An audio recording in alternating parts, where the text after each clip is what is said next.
मेरे प्रिय दर्शकों नमस्कार। प्रिय दर्शकों, विश्व ज्योतिषमय में आपका दिल से स्वागत करता हूं और आपको बहुत धन्यवाद देता हूं कि आप मेरे वीडियो बड़ी उत्सुकता से देख रहे हैं। मैं आपसे आग्रह करता हूं हमेशा कि मेरा वीडियो अगर आपको अच्छा लगता है तो आप लाइक अवश्य करें। जिसने चैनल सब्सक्राइब नहीं है सब्सक्राइब करें ताकि मेरा मनोबल भी ऊंचा हो। मेरा वीडियो का एक एक शब्द शास्त्रों पर आधारित है और जो मैंने अनुभव में पाया है वह है दोनों चीजें हैं, साथ साथ ज्योतिष के विद्वानों का भी है, उसमें कोई अछूता नहीं है। आज का एक बहुत ही महत्वपूर्ण प्रश्न है। एक जातक ने प्रश्न किया है कि गुरुजी, मेरे चतुर्थ भाव में हंस महापुरुष योग बनता है। हंस महापुरुष योग कब बनता है? जब गुरु केंद्र में उच्च राशि में हो या अपनी स्वयं राशि में हो तो हंस महापुरुष योग बनता है। हंस महापुरुष योग बनने का यह गारंटी नहीं है कि आपको मकान मिल जाएगा। वो बोलता है फिर भी मेरा मकान नहीं बन रहा। भाई ये देखना है कि गुरु कौन से भाव का स्वामी है और कौन से भाव में आपका हंस महापुरुष योग बना रहा है। अगर चतुर्थ भाव में गुरु अपनी स्वयं की राशि में है तो चतुर्थ भी हो जाता है और वो हंस महापुरुष योग भी होता है। वहां पर आपका मकान अच्छा बन सकता है। लेकिन अगर चतुर्थ भाव में उच्च का हो, क्योंकि चतुर्थ भाव का स्वामी तो चंद्रमा है, चंद्रमा की स्थिति को देखना अनिवार्य है तो चतुर्थ है और मकान का कारक मंगल है। मंगल की स्थिति भी देखना अनिवार्य है और चतुर्थ भाव पर शुक्र का प्रभाव हो तो ऐसा मकान सज्जा धजा होगा। क्यों? शुक्र सजावट का प्रतीक है, मंगल चार दीवारी से बना हुआ मकान का प्रतीक है और शनि लोहा सीमेंट राहु आदि का ये प्रतीक है, ये सभी का ही है। तो उसका क्यों नहीं मकान बन रहा है? चंद्रमा की अशुभ स्थिति की वजह से और मंगल की अशुभ स्थिति की वजह से मकान नहीं बन रहा है। और मैं आपको बिल्कुल स्पष्ट करूंगा, चतुर्थ भाव में अगर गुरु उच्च राशि का है हंस महापुरुष योग तो बनता है। हंस महापुरुष योग गुरु जो बना रहा है तो ये कोई गारंटी नहीं है कि आपको मकान देगा, वो तो आपको विद्वान बना रहा है। गुरु आध्यात्मिक का कारक है, गुरु धार्मिक है, नीति धर्म से चलने वाला है। तो ये जरूरी नहीं है अच्छी ऊंची हवेली में रहे वो नीति धर्म से चले, झोपड़ी में भी चलने वाला होगा। तो गुरु को ये देखना पड़ेगा आपकी कुंडली में किस भाव का स्वामी है। तो आइए विचार करते हैं और आपका जो शक और समाधान है, शंका है, उसको हम दूर करने की कोशिश करते हैं। दर्शकों, ये कुंडली के 12 भाव है, ये चतुर्थ भाव है जिसके मैं बात बता रहा हूं।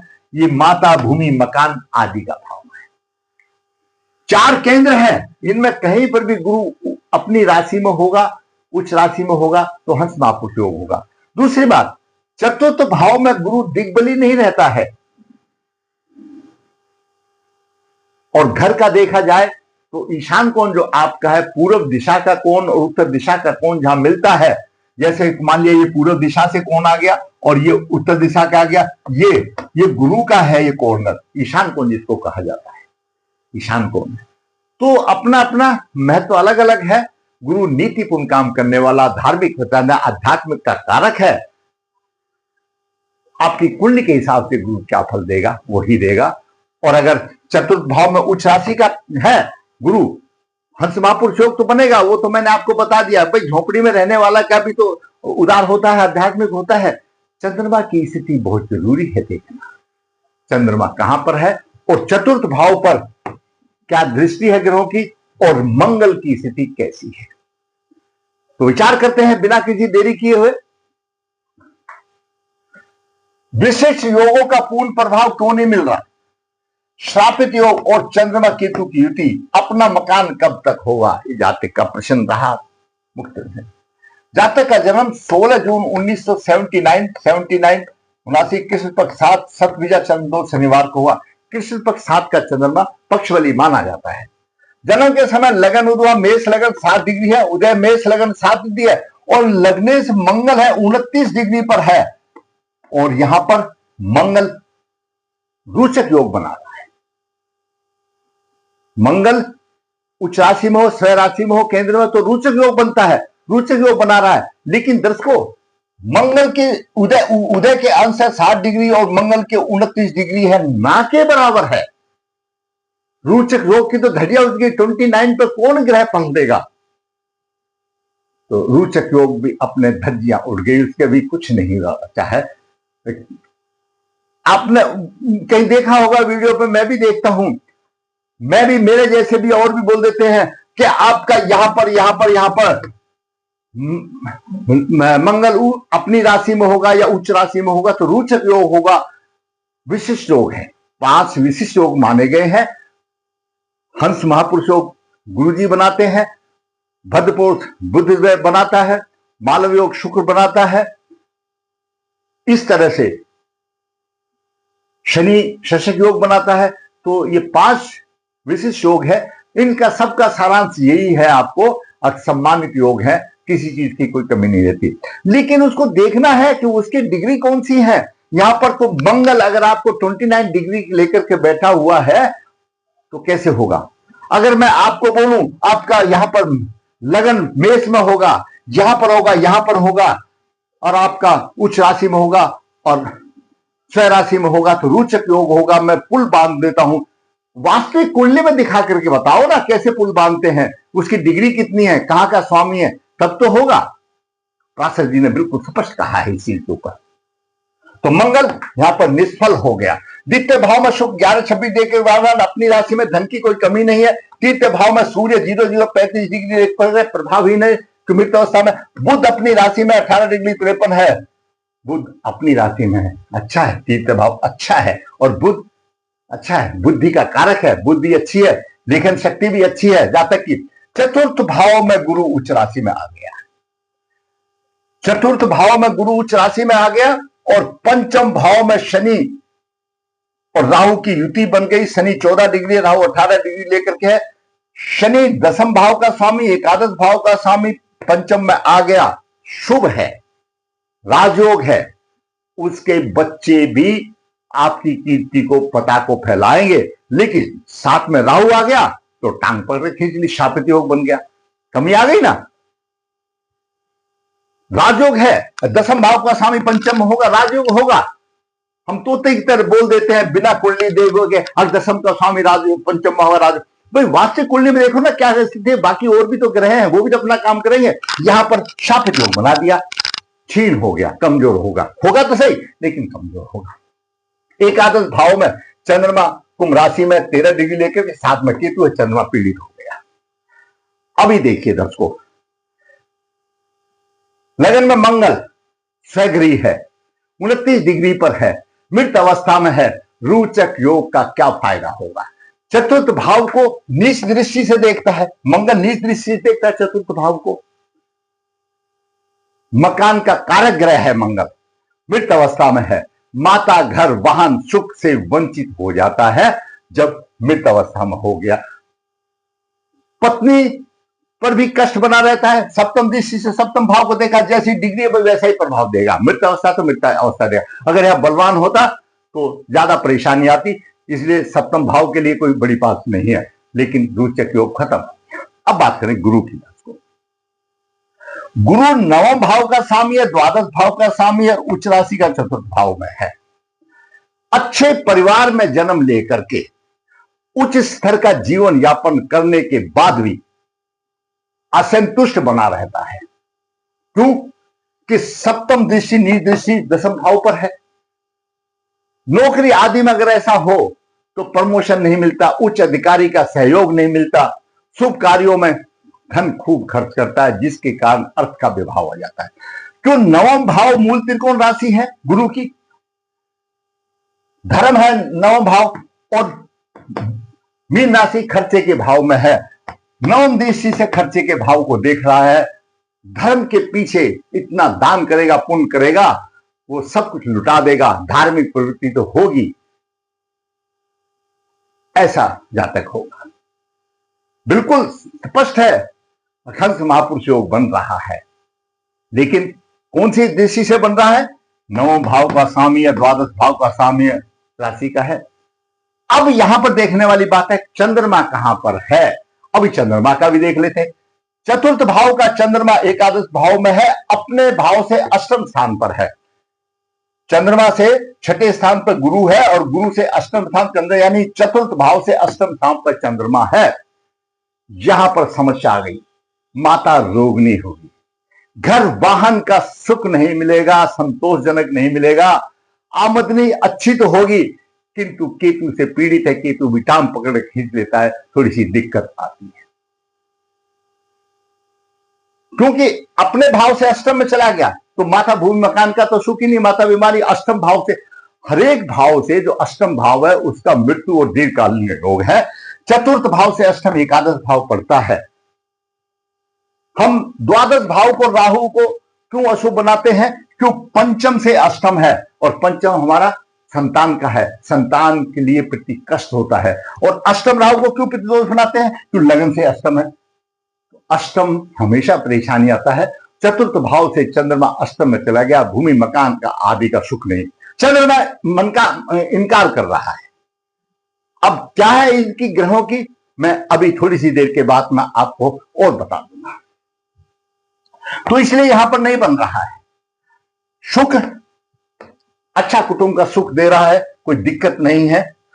अब पंचम स्थान से शनि द्वितीय भाव को देख रहा है, धन की परेशानी कुछ नहीं होगी। शनि रोग का कारक है, ऐसे जातक डॉक्टर भी बने तो बढ़िया रहेगा, वो बात अलग है। और शुक्र पर प्रभाव, द्वितीय भाव अलग चीज हो गया और शुक्र अलग चीज हो गया, शनि का प्रभाव है। और सप्तमेश है, मेष लगन के लिए शनि अकारक माना जाता है, तो थोड़ा लिटिल बिट थोड़ी सी प्रॉब्लम रहेगी, लेकिन इतना कुछ नहीं क्योंकि बलवान बैठा हुआ अपनी राशि में बैठा हुआ है, वो एक अलग बात है। रोचक योग खत्म हो गया, हंस महापुरुषों कायम है। गुरु आध्यात्मिक का कारक है, नीतिवान है, धर्म का कारक है, परोपकारी बनाता है, उसका स्वभाव अच्छा होता है और धर्म के प्रति उसकी आस्था होती है। और वो सोचता है कि मेरा चतुर्थ भाव में गुरु है तो मेरा मकान क्यों नहीं बन रहा? चंद्रमा की स्थिति के आधार पर चंद्रमा नहीं देना चाहता तो गुरु में वो पावर नहीं है। लग्नेश तो दे सकता है, कुंडली में जितने भी ग्रह हैं लग्नेश को अधिकार है, सबसे बड़ा पावर है। लेकिन लग्नेश तो नीच दृष्टि से देख रहा है और मृत अवस्था में हो गया। अगर योगा भी होता तो थोड़ा सा झटके खा खा करके मिल जाता, लेकिन मृत अवस्था में प्रभावहीन हो गया। लग्नेश जहां पर भी जिस भाव को देखेगा, लेकिन त्रिकोण में उस भाव की वृद्धि करेगा। बेशक नीच दृष्टि से देखेगा, लेकिन है ही नहीं, कुछ दम ही नहीं रहा, तो कैसे होगा? क्यों होता है ऐसा? क्यों होता है? मैं आपको एक बात बताता हूं। अगर अष्टम में राहु, हम हमेशा बताते हैं अष्टम में राहु प्रबल दोष है, लेकिन अष्टम में राहु हो और बुध पर उसका प्रभाव हो राहु के ऊपर, तो राहु का दोष खत्म हो जाता है। राहु का दोष खत्म हो जाता है, यानी राहु से बलवान बुध को माना गया है। तो इन सभी नवग्रह की डिग्रियां हैं, किस तरह से है? अगर राहु जिस भाव में दोष दे रहा है, जिस भाव की हानि कर रहा है, जैसे राहु यहां पर नव भाव की हानि कर रहा है, राहु पंचम दृष्टि से हानि कर रहा है, शनि के साथ सापित योग का प्रभाव जा रहा है, भाग्य की हानि कर रहा है, धर्म की हानि कर रहा है। लेकिन बुध यहां पर बलवान बैठा हुआ है, सप्तम दृष्टि से देख रहा है, छठे भाव का स्वामी तो है, थोड़ा सा त्रुटिपूर्ण, लेकिन राहु के प्रभाव को बुध निष्फल कर देता है। जहां पर राहु अशुभ प्रभाव दे रहा है और बुध प्रभाव डाल रहा है, तो राहु का प्रभाव निष्फल हो जाता है, उसका दोष शामक हो जाता, नाश हो जाता है, राहु का दोष बुध से हो जाता है। राहु और बुध दोनों कहीं पर अशुभ प्रभाव दे रहे हैं किसी भाव के ऊपर, और उसके ऊपर शनि देव की अच्छी दृष्टि है, तो वो दोनों के अशुभ भाव को खत्म कर देता है। शनि की चलेगी भाई, चाहे शनि का शुभ हो या अशुभ हो, राहु और बुध की नहीं चलेगी। अगर शनि राहु बुध कहीं पर तीनों में से कहीं पर भी अशुभ प्रभाव दे रहे हैं और मंगल द्वारा वह भाव या वह ग्रह दृष्ट है और मंगल शुभ स्थिति में है, तो शनि बुध राहु का दोष को वो हर लेता है, मंगल की चलेगी भाई। सीधी सी बात है, ये सुपरलेटेड पावर है नवग्रहों की पंचायत में। अभी राहु बुध शनि और मंगल कहीं पर अशुभ प्रभाव दे रहे हैं, वहां पर शुभ शुक्र प्रभाव दे रहा है, तो उन चारों से शुक्र सुपरलेटेड हो जाता है। शुक्र की चलेगी जो वो प्रभाव दे रहा है, जैसा भी दे रहा है, चाहे खराब दे रहा है या शुभ दे रहा है, शुक्र की चलेगी। शुक्र राहु बुध शनि मंगल कहीं पर भी शुभ प्रभाव दे रहे हैं या अशुभ प्रभाव दे रहे हैं, और वहां पर बलवान गुरु शुभ स्थिति में गुरु का प्रभाव है, तो गुरु की चलेगी। यानी इनसे गुरुदेव सुपरलेटिव है। किससे? शुक्र राहु बुध शनि मंगल से गुरुदेव सुपरलेटिव है, वो गुरु की चलेगी। बात बिल्कुल स्पष्ट होगी। अब गुरु की चलेगी, गुरु यहां पर बैठा हुआ है, इसकी बात मैं बाद में अभी आके समझा देता हूं, क्योंकि मंगल यहां पर नीच दृष्टि दे रहा है। मंगल के प्रभाव को तो खत्म कर दिया गुरु ने, मंगल का अशुभ प्रभाव जो आ रहा था गुरु ने यहां पर खत्म कर दिया। तो शुक्र राहु बुध शनि मंगल का अशुभ प्रभाव जो भी होगा गुरु खत्म कर देगा। गुरु यहां बैठा हुआ है। आगे चलते हैं। गुरु शुक्र राहु बुध शनि और मंगल का अशुभ प्रभाव हो और चंद्रमा की शुभ स्थिति उसके ऊपर हो, तो उन सब का दोष को नाशक कर लेता है। अगर वो शुभ भी प्रभाव दे रहे हैं और चंद्रमा अशुभ दे रहा है, तो वो चंद्रमा की ही चलेगी भाई।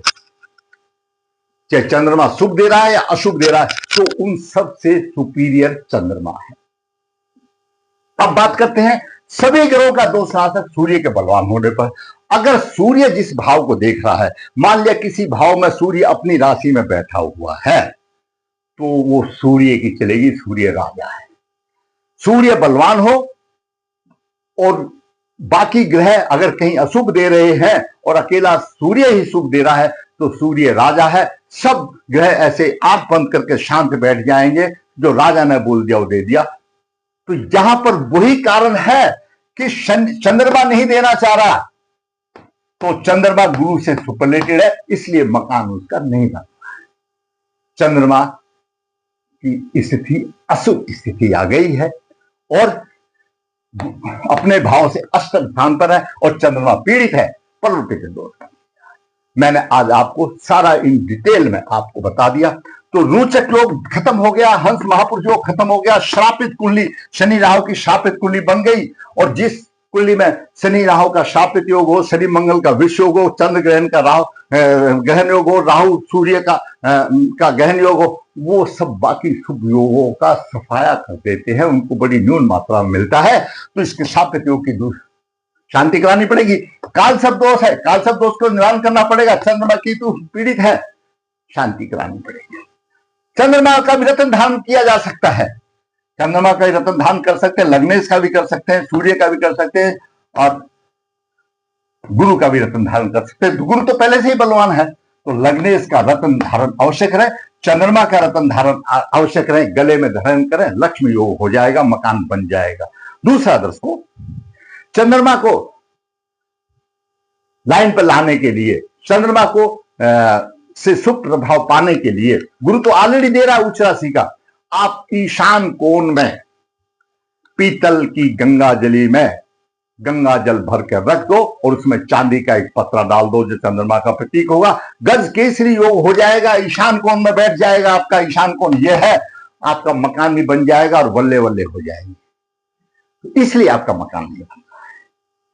लग्नेश मृत अवस्था में है, मुरझाया फूल है, लग्नेश को भी बलवान करो, रत्न धारण करो। चंद्रमा का भी रत्न गले में धारण करो, तो चंद्रमा की गले में पोजीशन आ जाएगी और मकान अपने आप बन जाएगा, अपने आप बन जाएगा। थोड़ा सा कष्ट होगा।